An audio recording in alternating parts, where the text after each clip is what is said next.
भद्रं गणेभिश्यामदेवा भद्रं पश्येमाक्षभिर्यजत्रा स्त्रैरङ्गैस्तुष्टवांसस्तनूभिः व्यसेम देवहितं यदायुः। ॐ शान्तिः शान्तिः शान्तिः। ॐ स्वस्ति न इन्द्रो वृद्धश्रवाः स्वस्ति न पूषा विश्ववेदाः स्वस्ति नः हस्ताक्षरो वरिष्ठनेमिः स्वस्ति नो बृहस्पतिर्दधातु।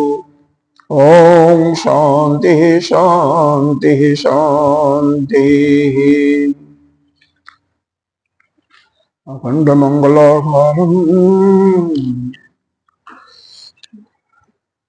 गुरुर्ब्रह्मा गुरुर्विष्णु गुरुर्देवो महेश्वर गुरुः साक्षात् परब्रह्म तस्मै श्री गुरुवे नमः। ध्यानमूलं गुरुमूर्तिं पूजामूलं गुरुपदं मन्त्रमूलं गुरुः आज्ञं मोक्षमूलं गुरुः कृपा। त्वमेव माता च पिता त्वमेव बन्धो च सखा त्वमेव विद्या द्रविणं त्वमेव सर्वं मम देव देव। गजाननं भूतगणाधिसेवितं कपेतजम्बूफलचारुभक्षम् उमाशतं शोकविनाशकारकं नमामि विघ्नेश्वरपादपङ्कजम्। अनंत श्री विभूषित श्री 1008 पंचायती महानिर्वाणी अखाड़ा के वरिष्ठ श्रोती ब्रह्मनिष्ठ महामंडलेश्वर एवं उत्तर प्रदेश समाज के अध्यक्ष श्री सद्गुरुदेव भगवान के चरणों में कोटि कोटि नमन बंदन। यहाँ के पीठाधीश्वर अनंत श्री विभूषित 1008 पंचायती महानिर्वाणी अखाड़ा की वरिष्ठ आचार्य श्रोतीय ब्रह्मनिष्ठ महामंडलेश्वर एवं राजस्थान के राजगुरु श्री स्वामी जी के चरणों में कोटि कोटि नमन बंधन। संतजन भक्तजन मातृशक्ति सभी के अंतःकरण में विराजमान आत्मस्वरूप परमात्मा को नमन करते हैं। आइए 30वीं कारिका पढ़ते हैं। अच्छा, इसके पहले एक संगति है 2 लाइन की, उसको पढ़ लेते हैं। अयं च अपरः आत्मनः संसार मोक्षयो परमार्थ सद्भाववादिनां दोषः उच्यते। यह दोष वैतथ्य प्रकरण में भी आपने पढ़ा होगा। क्या है? इस आत्मा का संसार मतलब क्या? मतलब जब जिसके अंदर अज्ञान होता है, जब तक अज्ञान की निवृत्ति नहीं होती है तब तक वह शरीर को ही आत्मा मानता है ना। तो इसके जिसका शरीर है, जो शरीर को मानता है, इसका मतलब वो संसार को मान रहा है, जगत है उसके लिए। तो इस जगत को कह रहे हैं और दूसरा मोक्ष को। ये 2 चीजें लिया। एक जगत का यानी एक अज्ञान है पुरुष के अंदर, उस रूप में संसार उसके लिए दिखाई देगा, और अज्ञान से निवृत्त हो गया, ज्ञानी हो गया, तो वह मोक्ष को प्राप्त होगा, जीवन मुक्ति मिलेगी। तो इन दोनों के लिए बताया है परमार्थ सद्भाववादी नाम।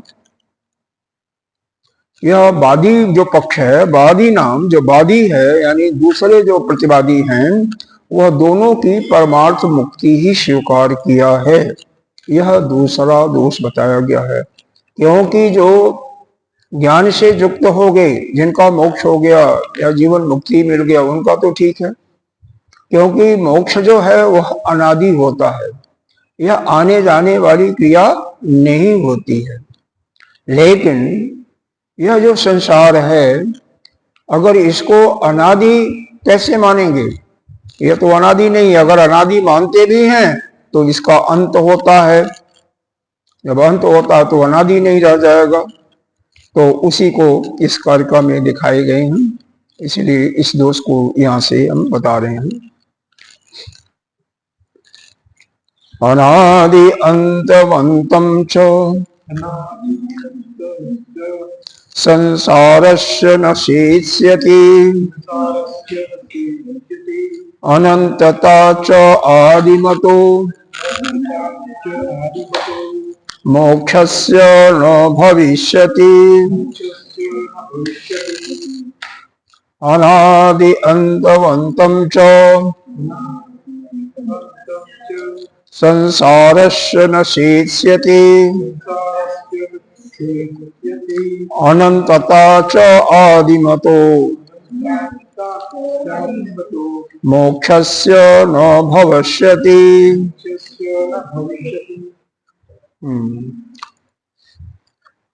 यहाँ पर कहा गया है, यह संसार का अनादि, संसारस्य च अनादि, मतलब संसार का अनादि यह कभी भी न शेष्यति, सिद्ध हो सकता है क्या? अंतवंत। यह जो संसार का जो अनादि है, यह अंतवंत यानी अंत नहीं होने वाला है, यह कभी सिद्ध नहीं हो सकता है, क्योंकि संसार तो हमेशा रहता नहीं है।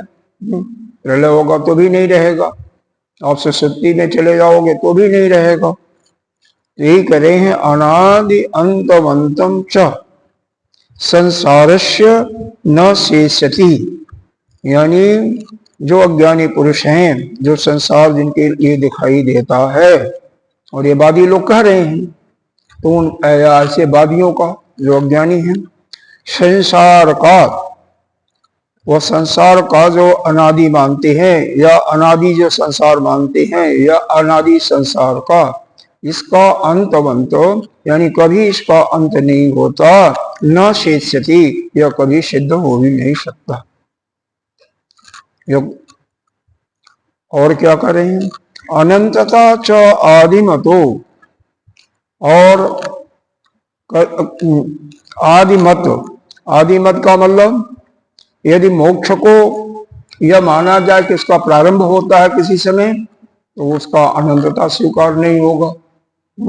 मोक्षस्य न भविष्यति, मोक्ष का अगर यह माना जाए कि प्रारंभ हुआ किसी समय, तो उसका अनंतता नहीं स्वीकार होगा, क्योंकि सूत्र क्या है, जो एक बार उत्पन्न हुआ उसका अंत निश्चित है। तो अगर यह मान लें कि मोक्ष एक दिन शुरू हुआ है, अगर यह मान लें कि आज आपने ज्ञान प्राप्त किया, आज आपका मोक्ष हो गया, तो यह मोक्ष अंतवंत नहीं होगा। इसीलिए जितने भी भक्ति धर्म के उपासक लोग हैं, उनका मोक्ष अनादि नहीं होता है, कुछ समय तक रहता है, एक कल्प, उस कल्प तक, बाद में फिर वह संसार में आते हैं। क्योंकि मोक्ष तो एक दिन हुआ ना, क्योंकि उसमें क्या मानते हैं कि उस भगवान के लोक को मिल जा, सालोक्य, सारूप्य, हाँ, सायुज्य, सारिष्टि, हाँ, ऐसे सालोक्य, सारूप्य, सालोक्य, सारूप्य, सायुज्य, सारिष्टि, और ये क्या है? सायुज्य, हाँ, सायुज्य। तो इतने, ये जितने भी हैं एक समय शुरू होते हैं, इनका प्रारंभ होता है, आदि होता है। जब आदि होता है जिसका, उसका तो अंत अनंत नहीं, मतलब आदिवंत नहीं हो, अनंत नहीं हो सकते, उनका अनंतता नहीं स्वीकार हो सकता है, अनंत है, क्योंकि उनका तो अंत होना जरूरी है। इसी प्रकार से अगर संसार को अनादि मानेंगे तो इसका अंत नहीं होगा। बात एक ही है, संसार को अगर अनादि मानते हो तो इसका अंत नहीं होगा, और मोक्ष को अगर प्रारंभ उसका आदि मानते हो तो उसका अनंत नहीं कर सकते हैं उसके। तो यह एक दोष आता है किसने, यह जो वादी लोग कहते हैं कि मोक्ष का आदि है, मोक्ष एक दिन प्रारंभ होता है, क्योंकि वह अज्ञानियों के लिए वह संसार को क्या मानते हैं कि वह अंतवंत है, अनंत है। तो वह ऐसा नहीं है, क्योंकि अगर उसको अनादि भी मानो और अनादि भी मानो और उसका अनंत भी वह अनंतत्व भी मानो तो यह दोनों सिद्ध नहीं हो सकता संसार का और मोक्ष का भी, क्योंकि अगर आदि मानोगे तो उसका अंतवंत नहीं सिद्ध होगा।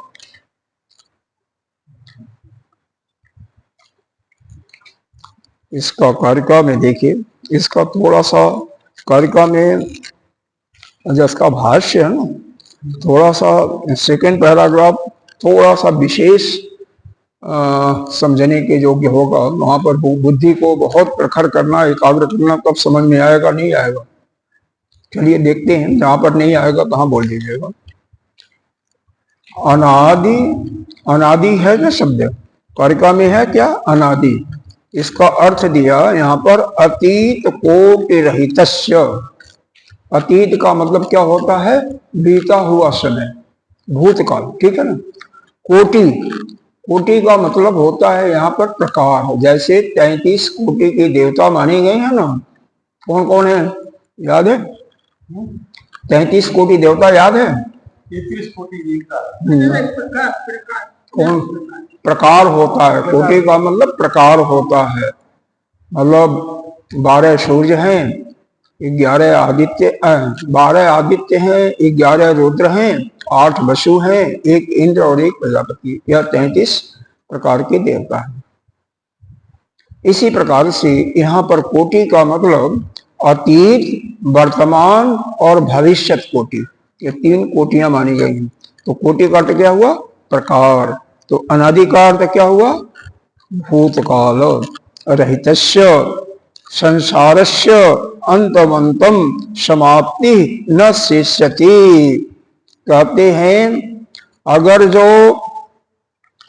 देखो, अगर जिसका अनादि होगा, कैसे तर्क दिया है इसमें थोड़ा सा देखने की है। जो अनादि होगा उसका अतीत नहीं कोई होता है, क्योंकि वो बहुत पहले से कब चला रहा, तो उसका अतीत कुछ नहीं माना जाता है।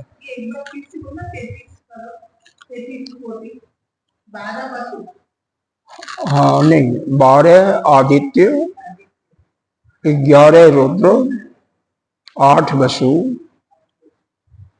और 1 इंद्र, 1 प्रजापति, 1 प्रजापति।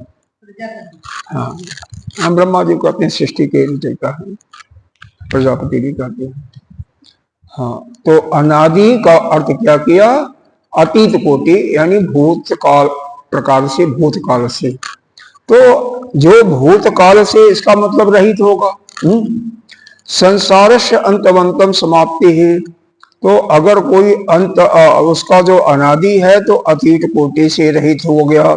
रहितस्य मतलब अनादि जिसको कहा जाएगा उसका भूतकाल का कोई मतलब नहीं है, वो तो हमेशा एक अनादि ही है। जैसे अविद्या क्या है, अनादि है। वह ब्रह्म क्या है, वो भी अनादि है। 6 चीज अनादि माने गए हैं। तो ब्रह्म अनादि है तो यह नहीं कहेंगे कि ब्रह्म पहले नहीं था और आज है या कल नहीं रहेगा। वह अनादि काल से चला आ रहा है। उसी प्रकार से विद्या भी कब उत्पन्न हुई कब नहीं थी, इसका भूत भविष्य आप नहीं कर सकते हो, कब वर्तमान है। इसी चीज को कहा जा रहा है अनादि का मतलब भूतकाल। यह जो कोटि बताया गया, भूत भविष्य और वर्तमान, इससे यह रहित है। तो जब भूतकाल है ही नहीं है तो संसार का अंतवंत कैसे सिद्ध होगा। तो उसका संसार का अंतवंत समाप्ति ही, संसार इसका अंतवंत का अर्थ दिया इन्होंने समाप्ति ही न समाप्ति न तो पहले दिया हुआ तो समाप्ति, अंतवंत का मतलब समाप्ति अर्थात समाप्त होना। तो अगर अतीत कोटि से रहित है, जिसका भूत है ही नहीं है क्योंकि वह अनादि आ रहा है, तो उसकी समाप्ति कैसे हो सकती है? क्योंकि समाप्ति किसकी होती है? जिसका आदि होता है उसी का समाप्ति होता है। जिसका एक दिन एक समय प्रारंभ होता है उसी का समाप्ति होता है, उसी का अंत होता है। सूत्र ही है, जिसका आदि होगा उसका अंत होगा, जिसका अंत होगा उसका आदि होगा। नहीं तो गीता जी के दूसरे अध्याय का श्लोक याद कर लिए, जस्य ध्रुवो मृत्यु ध्रुवम जस्य जन्म मृतस्य च। तो जिसका मृत्यु निश्चित है तो उसका जन्म और फिर मृत्यु निश्चित है, वही बात है। तो यहाँ पर इसीलिए इसको कहा ना कि थोड़ा सा ध्यान देना पड़ता है। अनादि का मतलब अतीत कोटि रहित, अतीत कोटि ही खाली नहीं, आगे भी दिया हुआ रहितस्य अर्थ में देखेंगे तो अतीत कोटि रहितस्य, जो भूत काल से रहित है, जिसका भूत है ही नहीं है। अनादि का मतलब यह है, यह मतलब एक धारा चल रही है, कब से चल रही कुछ पता नहीं है। तो संसारस्य, उसका संसार का अंतवंत, अंतवंत का मतलब क्या होता है? समाप्त होना है, समाप्ति हो। तो न शेषति, तो जो जिसका समय ही निर्धारित नहीं है कब से वह आ रहा है, यानी अनादि से आ रहा है, तो उसका अंत भी नहीं होगा, यानी उसकी समाप्ति भी नहीं सिद्ध होगी, यही कहा जा रहा है। यह युक्तितः सिद्धि न उपासते, युक्ति का मतलब तर्क द्वारा इसको आप सिद्ध नहीं कर सकते। न ही अनादि ही, उसके बाद फिर कह रहे हैं, न ही अनादि सत अंतवन कश्चित पदार्थो दिष्टे लोके। यह भी जो है, कोई अगर अंतवान अगर होता है, अंतवंत कोई भी पदार्थ अगर अंतवंत होता, कोई अगर अनादि है तो वह अंतवंत नहीं दिखा गया है। कोई अगर पदार्थ अनादि है तो उसका अंत संसार में भी नहीं देखा गया। एक तो यह बताया गया कि यहाँ पर जिस चीज की चर्चा हो रही है संसार के अनादिपना का, तो संसार का अगर अनादि मानते हैं तो इसका अंत कभी नहीं हो सकता। अरे, इसकी समाप्ति होना सिद्ध नहीं होता, क्योंकि अगर अनादि होगा तो समाप्त नहीं होना चाहिए, लेकिन यह अनादि कह रहे हो फिर भी वह समाप्त होता है, क्योंकि संसार एक समय है दूसरे समय नहीं होता है। तो साथ ही यह कोई इसमें तर्क नहीं दिखाई देता है। न ही अनादि संतवत और न ही अनादि सत अंतवत कश्चित पदार्थो दिष्टे लोके। कोई अगर सत पदार्थ है, विद्यमान पदार्थ है, मौजूद है, तो इस लोक व्यवहार में भी उसका भी कभी अंतवंत नहीं देखा। अरे, अंतवंत यानी निरंतर, यह अंतवान होता नहीं देखा गया, यानी अंत होता नहीं दिखाया गया।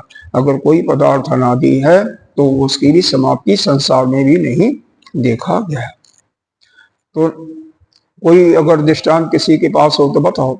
न तो इस संसार में लोक व्यवहार में कोई अनादि पदार्थ का अंत देखा गया, और रह गई संसार का जो अनादि ही है, तो भूतकाल उसका से चूंकि रहित है, इसलिए भूतकाल से रहित वस्तु का समाप्ति सिद्ध नहीं हो सकता, यह तर्क द्वारा सिद्ध नहीं हो सकता। तो यह दो चीजें बताई गई। और यहाँ पर इसके बाद यह विपक्ष तो बोलेगा ही ना।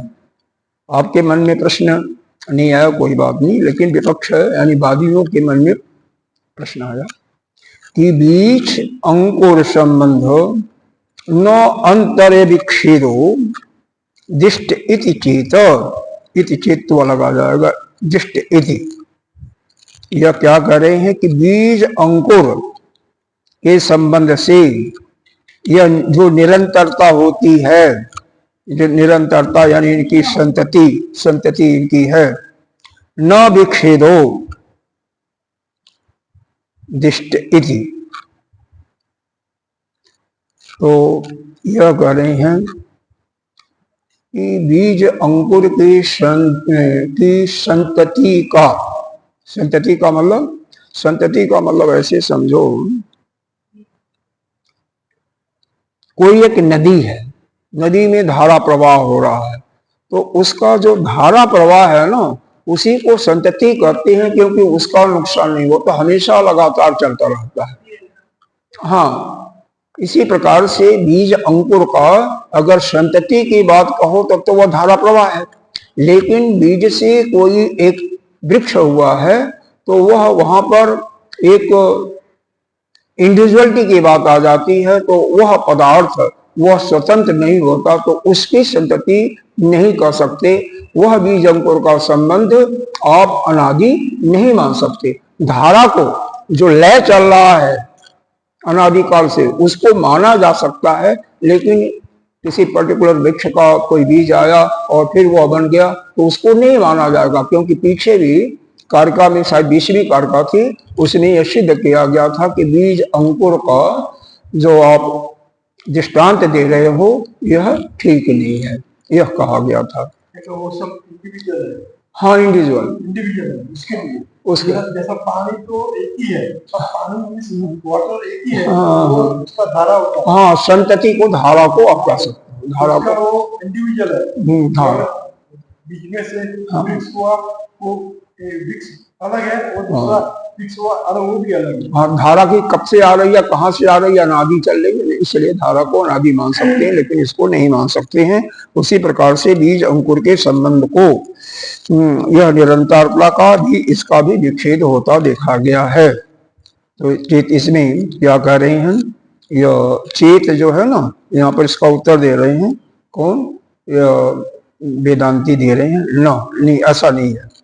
एक वस्तु भावेन उपादितत्वात्, एक पदार्थ नहीं होने के कारण, यहाँ क्योंकि बीज अंकुर संतति कोई एक पदार्थ नहीं है, तो वह एक धारा है, एक लय चल रहा है, इसके कारण उसका अनादित्य का वह निराकरण तो पहले कर ही दिया गया है। ऐसा करना ठीक नहीं, क्योंकि बीज अंकुर संतति कोई एक पदार्थ नहीं है, उसके अनादित्व का निराकरण तो पहले कर दिया गया है।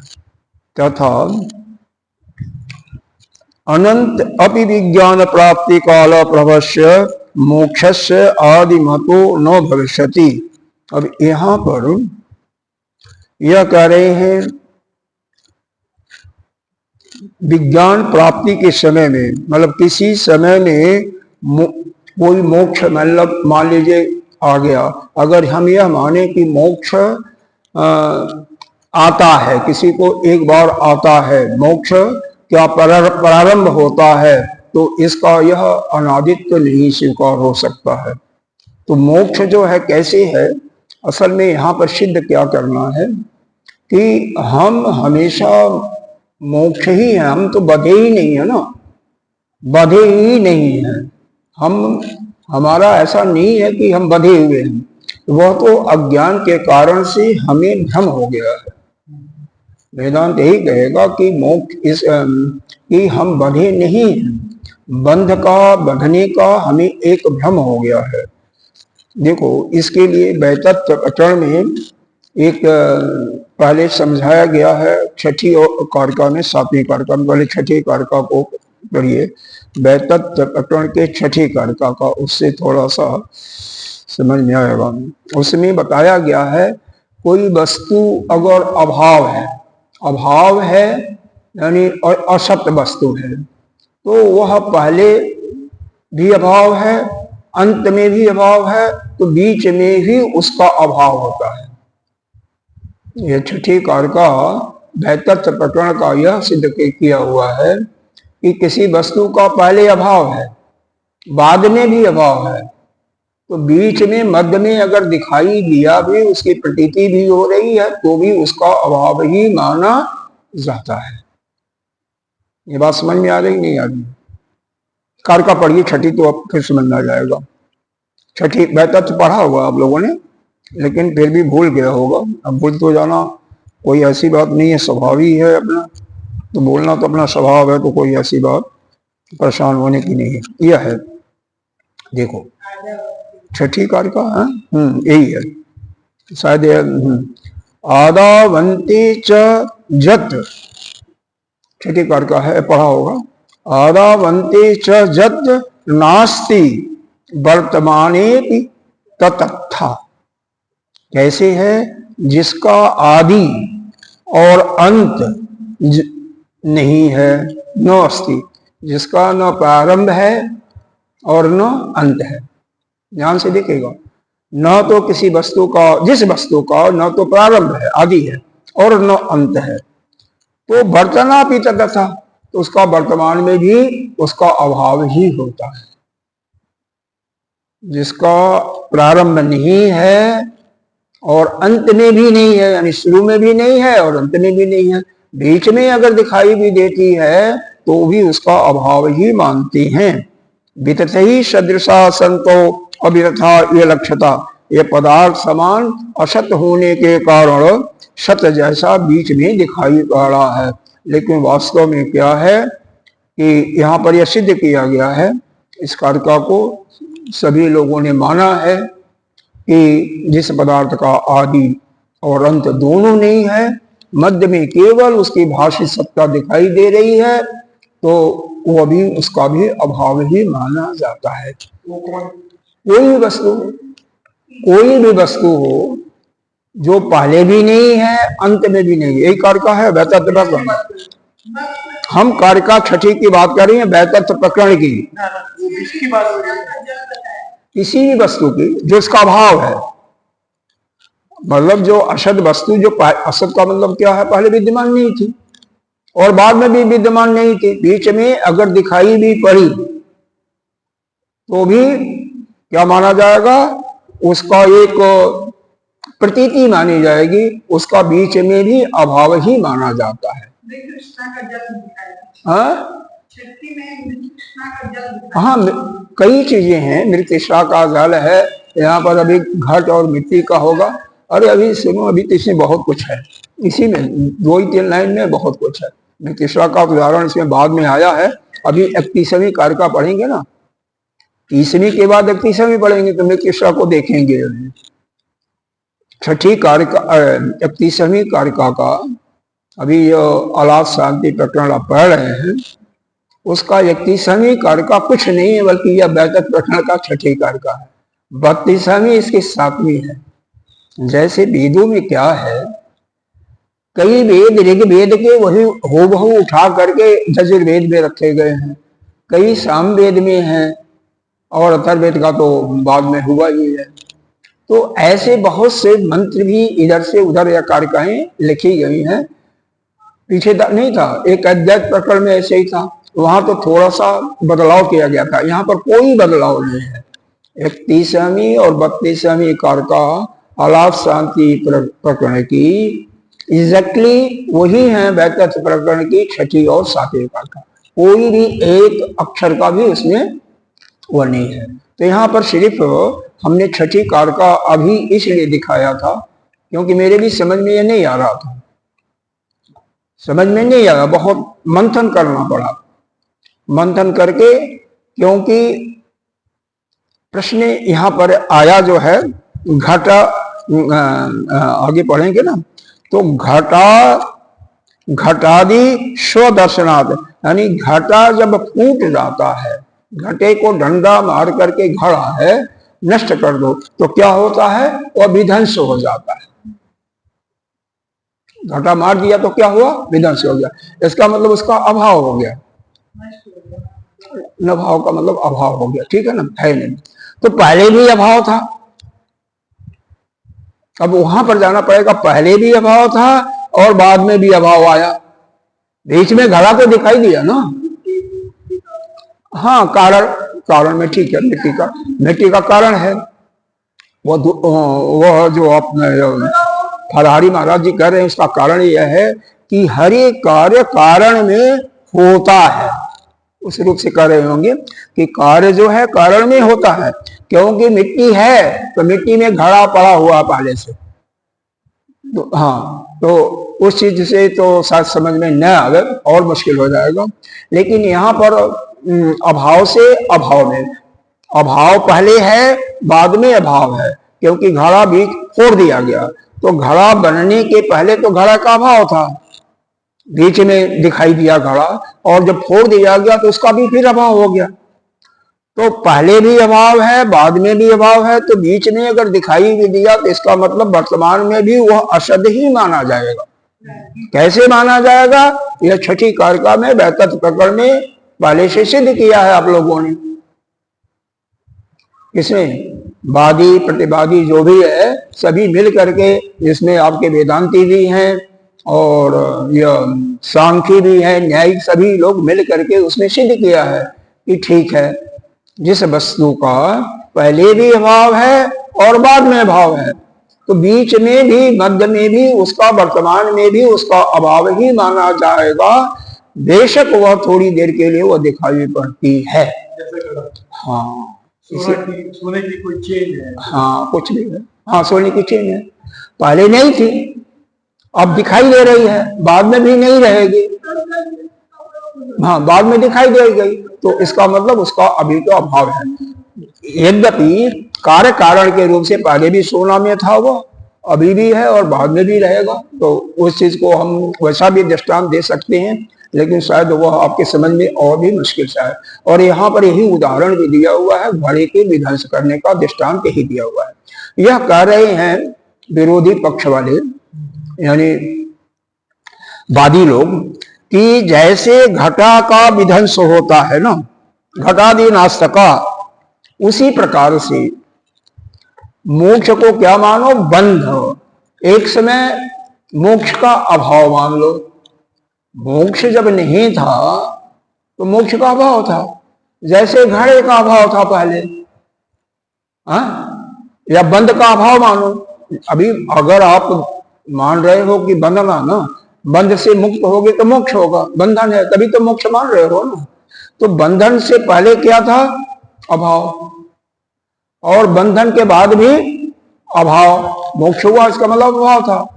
तो बीच में अगर बधा हुआ आपकी प्रतीति हो रही है तो यह भी समझिए कि अभाव है। तो यहाँ पर प्रतिवादी लोग क्या कर रहे हैं, यानी दूसरे लोग जो वादी हैं, कि जैसे आप यह मानते हो कि घड़ा विध्वंस होने के बाद में वह क्या माना जाता है?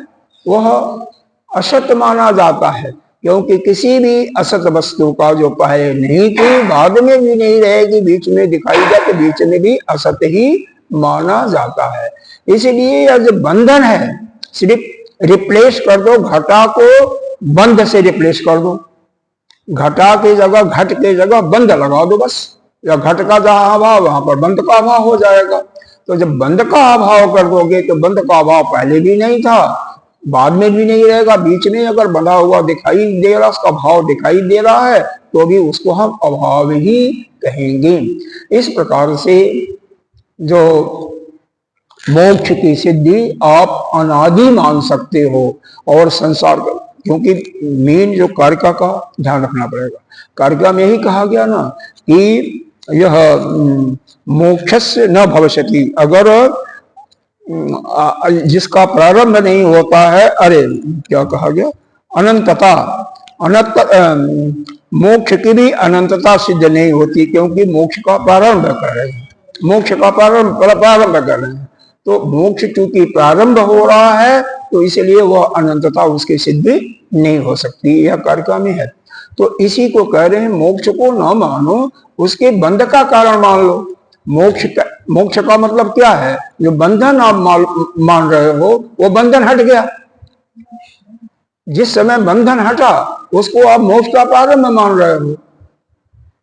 लेकिन हम क्या मान रहे हैं? कौन? हम वादी हम क्या मान रहे हैं कि मोक्ष, अरे बंधन तो पहले भी बंधन का अभाव था, बाद में भी अभाव था, मोक्ष हो गया तो अभाव हो गया, और बीच में भी थोड़े समय के लिए अगर बंधा हुआ महसूस भी किया, क्योंकि 50-100 साल के पहले आप नहीं थे, 100 साल के बाद भी नहीं रहोगे, बीच में अगर दिखाई भी दिए हो 60-70-100 साल, तो वो इसका भी असत्य ही माना जाएगा। तो जैसे पहले सिद्ध किया हुआ है, कहां पर? छठी कारिका वैतथ्य प्रकरण में, कि असद वस्तु का जिसका पहले भी अभाव होता है, बाद में अभाव होता है, तो मध्य में दिखाई पड़ने के बाद भी वह अभाव ही उसका माना जाता है।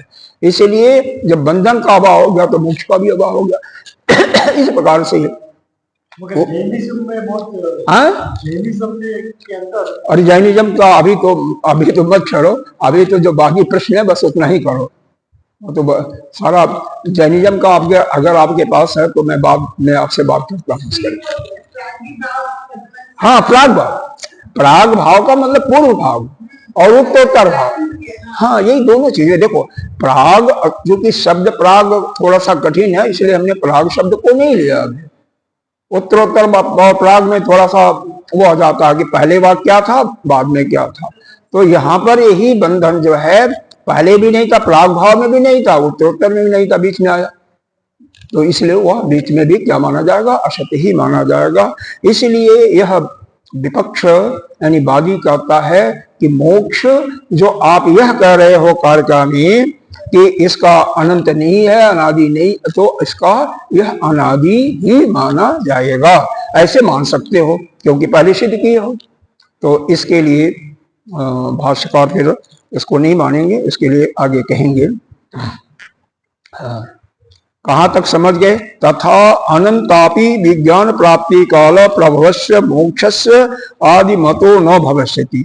इसी प्रकार से विज्ञान प्राप्ति मतलब के समय होने वाला यदि मोक्ष की अनंतता नहीं होगी, क्योंकि घट आदि पदार्थों में ऐसा नहीं देखा गया, तो फिर वह अब यह कह रहे हैं घट के नाश का, कि घट के नाश का जब होता है तो वह अभाव होता है, और उसका अभाव पहले भी नहीं था, घट का नाश हो गया तो भी नहीं हुआ, बीच में दिखाई दिया तो वह भी असत के रूप में उसका नाश ही माना जाएगा।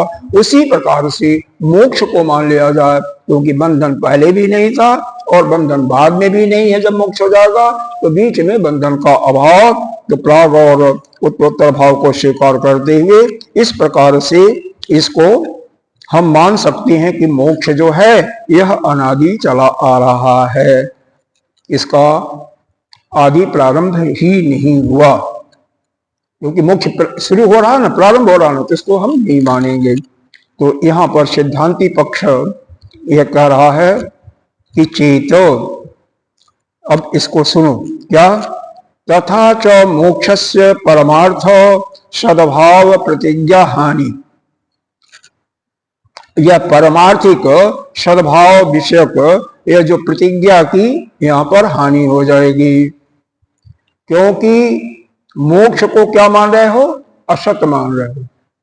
असत का ही ना, अभाव का मतलब असत, अभाव का मतलब अविद्यमान, अविद्यमान का मतलब असत, सत का मतलब विद्यमान। ये जो थोड़े थोड़े शब्द है ना, हाँ शब्द है ना, तो जब तक अपने अंतःकरण में पक्के नहीं होंगे तब तक यह सत असत, हाँ सत का दूसरा अर्थ नहीं लेना है, सत का सत्य नहीं लेना। सत का मतलब यहाँ पर विद्यमान, असत का मतलब अविद्यमान। तो अविद्यमान की बात हो रही है। तो मोक्ष का परमार्थ, मोक्ष को असद्रूप मतलब असत ही माना जाए तो भी इसमें क्या है, तो कहते नहीं, असत मानना, मोक्ष का असत मानना कैसे होगा, जैसे कि सस सिंह की असत्य आदि एवं सस विशालस्य आदि मत्ताभावस्य। कैसे हैं, जैसे खरगोश के सींग के समान उसका असत होता है, अविद्यमान है, उसी के समान उसके आदि मत्त का अभाव है। तो खरगोश के सींग का प्रारंभ नहीं है, या प्रारंभ है नहीं है ना, तो उसी के समान, हाँ उसी के समान यह मोक्ष जो है असत हो जाएगा, मतलब मोक्ष जो है सत्य नहीं रहेगा, अर्थात मोक्ष का अभाव हो जाएगा।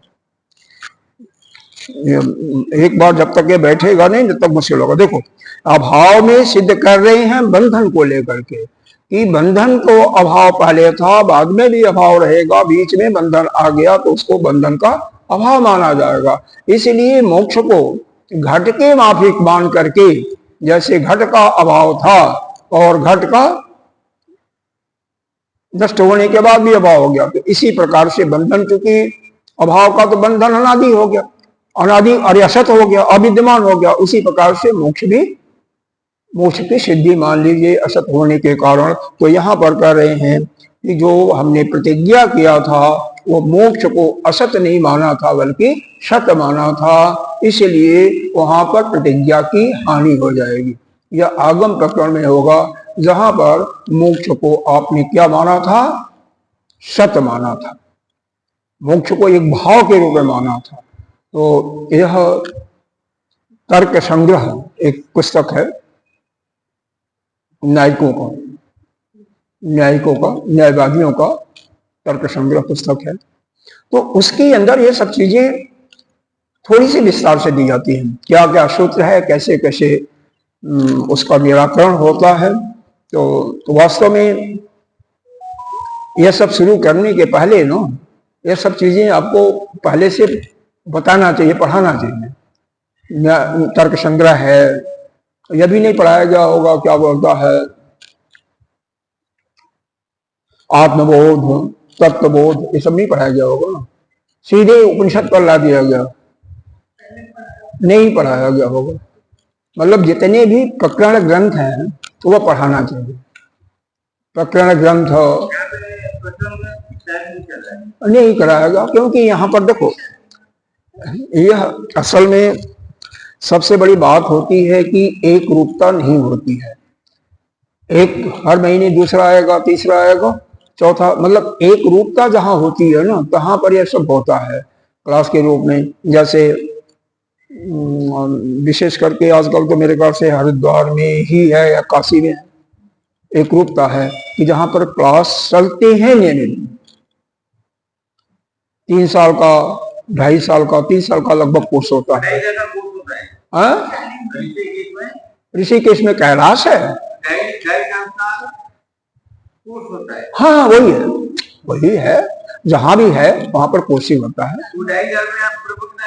हाँ, ऋषिकेश में भी 2.5-3 साल का कोर्स है।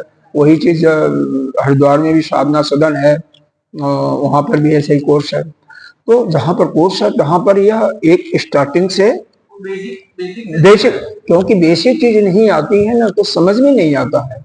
अब इसी में जैसे है वैतथ्य प्रकरण का सिद्ध किया हुआ चीज यहाँ पर ला दिया, अब वो हम भूल गए तो यह सिद्ध नहीं होगा, इसलिए कारका को फिर देखना पड़ेगा, पीछे का जो सिद्ध किया हुआ है उसको देखना पड़ेगा। और इसी प्रकार से बाकी चीजें जो है वह थोड़ा सा अपने ध्यान में लाना पड़ता है। ये कंप्लीट हो जाए ना उसके बाद प्रकरण चालू करेंगे, करना चाहिए हाँ, क्योंकि इस हाँ, क्योंकि ऐसा है ना, बेसिक नॉलेज आना चाहिए, बेसिक ज्ञान तो होना ही चाहिए। चलिए कोई बात नहीं, आगे चलते हैं, इसको समाप्त करते हैं। तो यह तो तीसरी कारिका का यहाँ पर इन्होंने सिद्धांत पक्ष ने इसको यह दिया कि यदि आप ऐसा मानो मोक्ष को यदि आप असत मानते हो तो यहाँ पर प्रतिज्ञा की हानि होगी। क्यों कि मोक्ष को असत माना तो यह ऐसे हो जाएगा जैसे खरगोश के सींग नहीं होती है, क्योंकि वहां भी उसका अभाव है और मोक्ष को तुम भी असत मान रहे हो। और जब हमने प्रतिज्ञा किया था कि मोक्ष के क्या बोलता है, मोक्ष जो होता है वह सत्य के रूप में, भाव के रूप में माना था, तो यहाँ पर अभाव मान रहे हो तो वह प्रतिज्ञा की हमारी हानि हो जाएगी, तो यह ठीक नहीं है। और यह 31 और 32 यह दोनों कारका यानी 30, 31, 32 यह तीनों कारका एक दूसरे से जुड़ी हुई हैं। तो इसीलिए 31 कारका का आपको उदाहरण दे दिया था। अब 31 कारका देखिए और फिर 32 फिर जाकर के यह तीनों मिला करके फिर यह एक रूपता आएगी तो ठीक होगा। 31वें कारका, इसका भाष्य यहाँ नहीं दिया हुआ है, भाष्य वही है वैतथ्य प्रकरण का 6ठी कारका, तो उसको हम देखते हैं।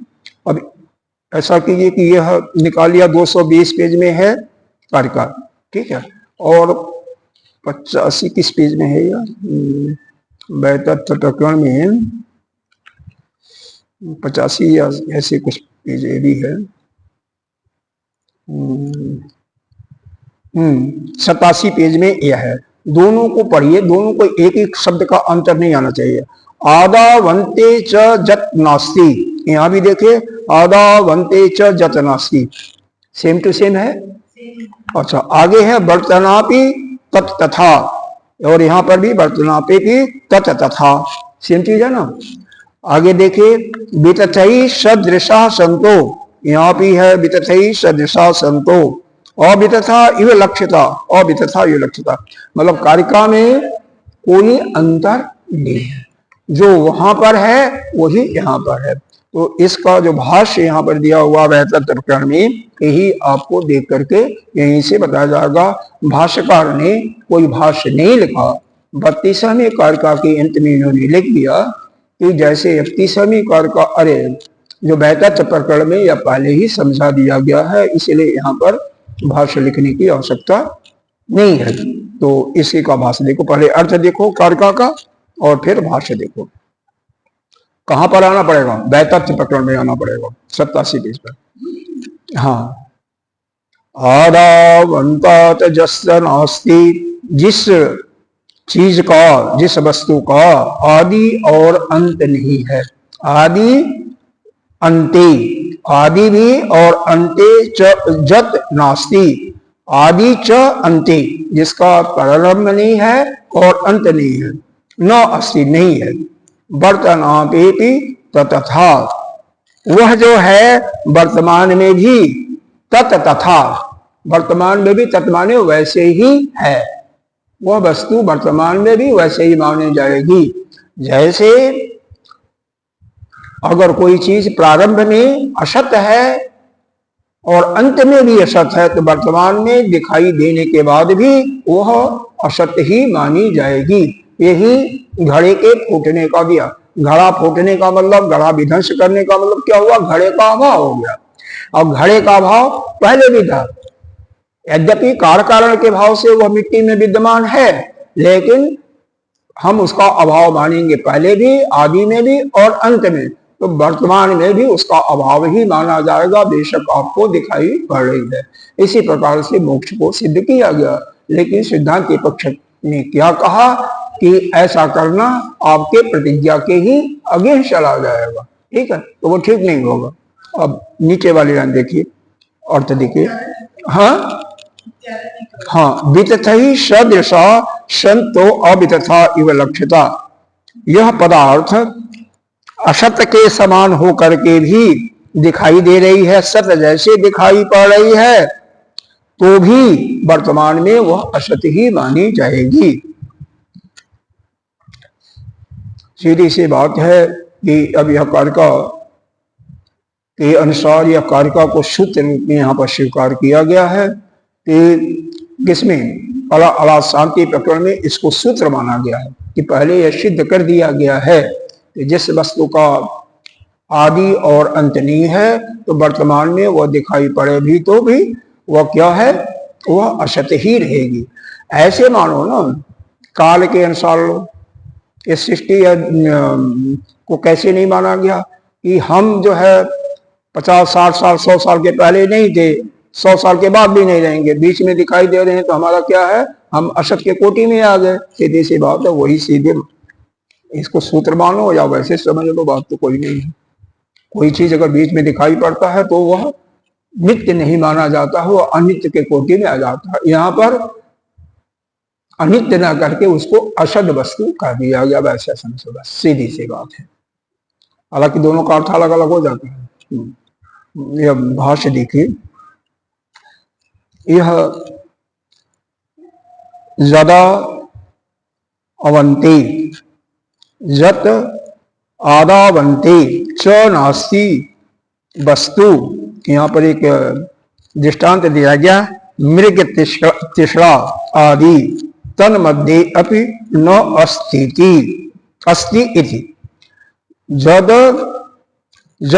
जदा का मतलब जब, आदवंते आदि और अंत जिस वस्तु की नहीं है, वस्तु यहाँ पर स्पष्ट कर दिया गया, जिस वस्तु की आदि और अंत नहीं है, वह मृग तीसरा के माफिक अगर मध्य में दिखाई भी पड़ती है तो क्या है, वह वास्तव में दिखाई पड़ती है, वो प्रतीति होती है, लेकिन वो वस्तु होती नहीं है। मृग तीसरा देखा है, राजस्थान में चले जाओगे तो दिखाई देगा थोड़ी।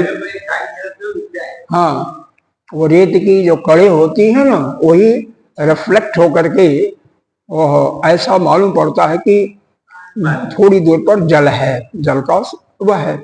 और लेकिन जब वहां जाओ तो फिर वहां भी ऐसे देखा गई और 4 किलो ऐसे चलते जाओ, जल कहीं नहीं मिलेगा, उसी को मृग तीसरा कहते हैं। तो मृग तीसरा का जो दृष्टांत दिया गया है, एक प्रकार से ये प्रतीति होती है, काल्पनिक चीज है, और यह सत्ता भी है। यह संसार जो है यह भी क्या है, काल्पनिक है। लेकिन इसी को काल्पनिक मान करके मोक्ष को भी निषिद्ध किया है। लेकिन यहाँ पर कहना यह है कि मोक्ष जो है काल्पनिक नहीं है, मोक्ष तो एक नित्य के रूप में है, अनादि है, नित्य के रूप में, इसीलिए यहाँ पर मना किया गया। आगे देखिए, निश्चित लोके, निश्चितम लोके तथा इमे जागृत दृश्या भेदा। तो अब यहाँ पर जागृत और स्वप्न अवस्था का भेद देखा गया।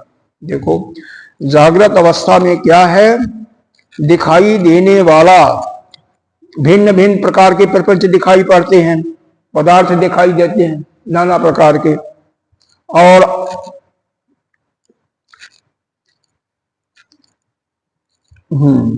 आदि अंतयो अभावा अभावित तथा एव मृग तीसरा आदि भी सदृशत्वा आदि तथा वतथा एव तथापि वितथा इव लक्षिता मूढ़ई न अनात्म विद्धि। यहाँ पर यह कह रहे हैं, यह जो जागृत अवस्था में जो पदार्थ हमें दिखाई दे रहे हैं, ये तो बहुत ही गूढ़ वस्तु हो गया। जितना भी पूरे इस जगत का यहाँ पर निराकरण किया गया है, जागृत अवस्था में जो कुछ भी आप देख रहे हो, जो कुछ देख रहे हो, वह जब सुषुप्ति में चले जाते हो या स्वप्न में जाते हो तो वो बिल्कुल नहीं दिखाई पड़ता, वह गायब हो जाता है ना। इसी चीज को कहा जा रहा है कि आदि और अंत में यह जागृत अवस्था में जो दिखाई दे रहा है, सुषुप्ति तो बीच में आई, गाढ़ी निद्रा बीच में आई आपकी, तो बीच में नहीं रही, तो यह कैसा हो गया, मृग तीसरा के माफिक हो गया। हालांकि यहाँ पर उल्टा हो गया थोड़ा सा, बीच में दिखाई दिया काल्पनिक, यहाँ पर बीच में है ही नहीं, आदि और अंत में दिखाई दिया।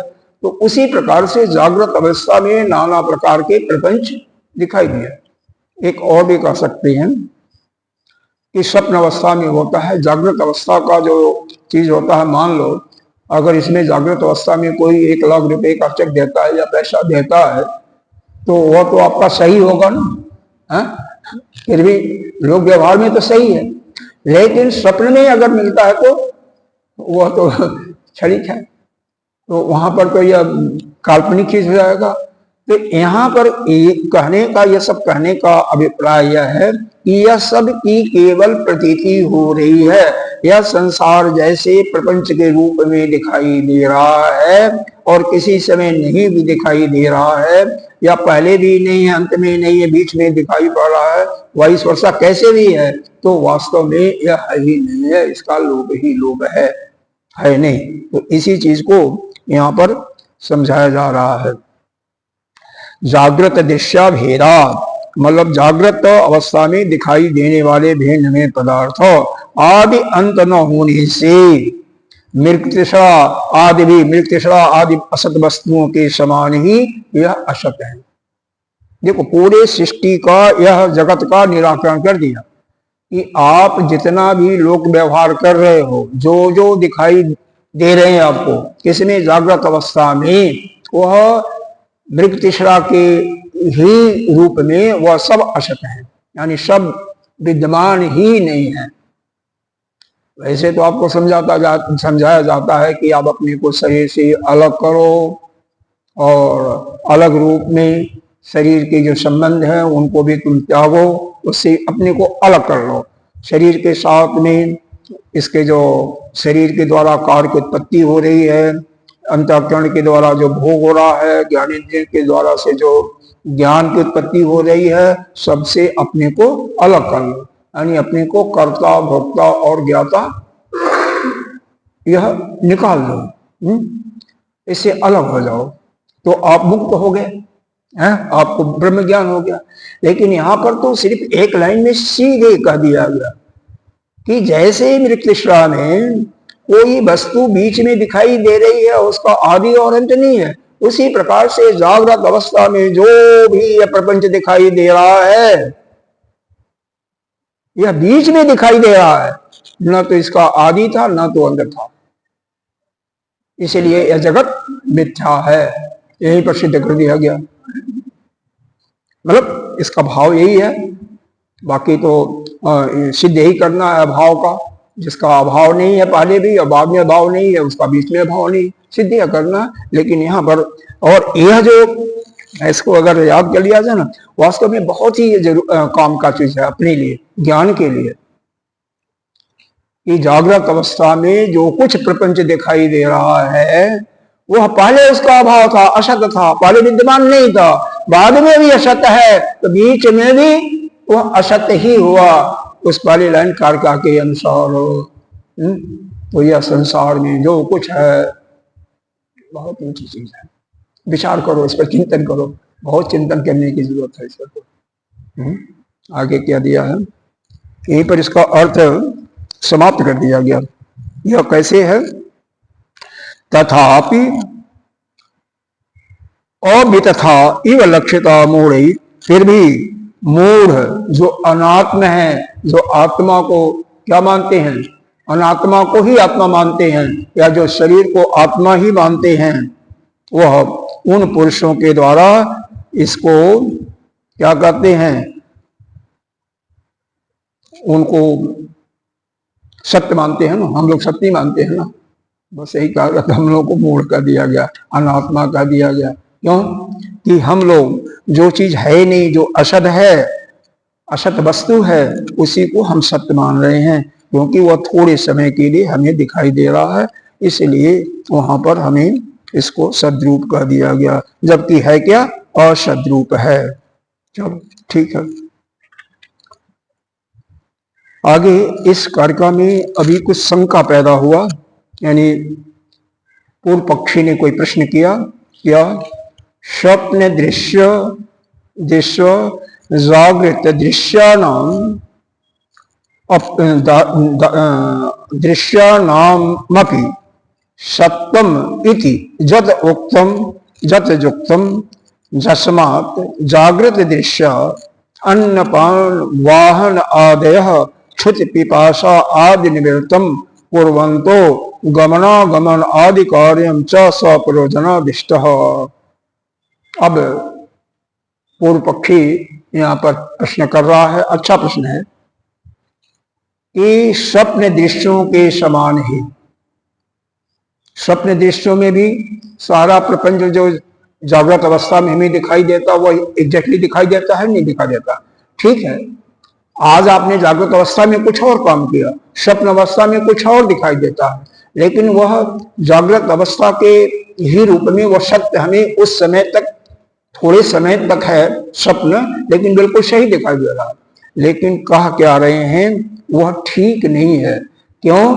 अगर हम यह माने कि जागृत अवस्था में जो कुछ दिखाई दे रहा है वह स्वप्न अवस्था के जैसे ही है, अंत में करना तो ऐसे ही है, वही मानना ही चाहिए, लेकिन वह ठीक इसलिए नहीं है कि जागृत अवस्था में हमें भूख भी लग रही है, प्यास भी लग रही है, और जो वस्तु मिल रही है वो हमारे क्षुधा को भी तृप्त कर रही है। भूख प्यास की निवृत्ति, और हम जा भी रहे हैं, जैसे गाड़ी दिखाई दी तो गाड़ी से एक स्थान से दूसरे स्थान पर जा रहे हैं। स्वप्न में हाँ सब कुछ हो रहा है ना, सारे कारण प्रयोजन देखे गए हैं ना, किंतु स्वप्न में यह बात ऐसी नहीं है। अतः स्वप्न दृश्य के समान जगत दृश्य को, यानी जगत का प्रपंच जो जागृत अवस्था का जो प्रपंच है उसको स्वप्न वाले प्रपंच से मानना ठीक नहीं है। वह केवल एक मनोरथ मात्र है, ये ठीक नहीं। जो अभी हम कह रहे हैं कि जागृत अवस्था के बजाय यहाँ पर क्या लिया था, मृत्युश्रा का लिया था, लेकिन है तो वही जागृत अवस्था का ही है। तो जागृत अवस्था के जितने भी प्रपंच हैं वही प्रपंच स्वप्न अवस्था में भी होती है। अंतर क्या होता है, स्वप्न अवस्था में थोड़े समय के लिए होता, जागृत अवस्था में ज्यादा समय के लिए होता है। क्योंकि जागृत अवस्था लंबी भी होती है, स्वप्न अवस्था छोटी होती है। तो यह जो है ठीक नहीं है। दोनों में जो प्रपंच हो रहा है दोनों में एक रूपता नहीं है। क्यों एक रूपता नहीं है कि जागृत अवस्था में हमें एक स्थान से दूसरे स्थान तक जाते हैं, गमनागमन की क्रिया भी होती है, भूख प्यास भी निवृत्त होता है, हमारे शरीर की सफाई भी होती है, सब कुछ हम काम करते हैं जो उसका हमारे सीधे हमें महसूस होता, अनुभव होता है। और स्वप्न अवस्था का तो कोई उसी समय समाप्त हो जाता है। जो कुछ अनुभव हुआ, डर हुआ या खुशी हुआ, उसी समय समाप्त हो गया, इसलिए नहीं ठीक है। तो इसमें सिद्धांत पक्ष क्या कहता है, तत् न कस्मात जस्मात, ऐसी बात नहीं है। कस्मात ऐसी बात नहीं है, जस्मात क्यों नहीं, क्योंकि फिर आगे दूसरी कारका देंगे, 32वें कारका जो उधर की होगी, इधर की 7वीं कारका, इसको हम कल पढ़ते हैं, फिर आगे देखते हैं। अभी तो इतना समझो कि अभी जो कहा गया कि मोक्ष जो है, मोक्ष की प्राप्ति यह अनादि इसलिए नहीं हो सकती है, या मोक्ष का प्रारंभ इसलिए नहीं मान सकते हैं क्योंकि बीच में जैसे घड़े का विध्वंस होता है, तो घड़ा पहले नहीं था, घड़े का पहले अभाव था, बाद में अभाव होगा, बीच में दिखाई दिया, तो वह असत ही माना जाएगा।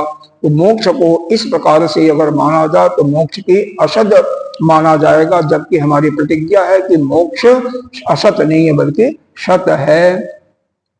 और वास्तव में सीधे सिद्ध यही करना है कि मोक्ष केवल ज्ञान के कारण ही, ज्ञान होने के बाद ही होती है। और मोक्ष रूप में, स्वरूप में आप हो ही, आप ये जो दिखाई दे रहे हो ये हो नहीं, शरीर भी नहीं हो, जीव भी नहीं हो, जीवत्व भाव भी नहीं, आप तो नित्य शुद्ध बुद्ध मुक्त हो ही, इसीलिए तो अनादि सिद्ध हो।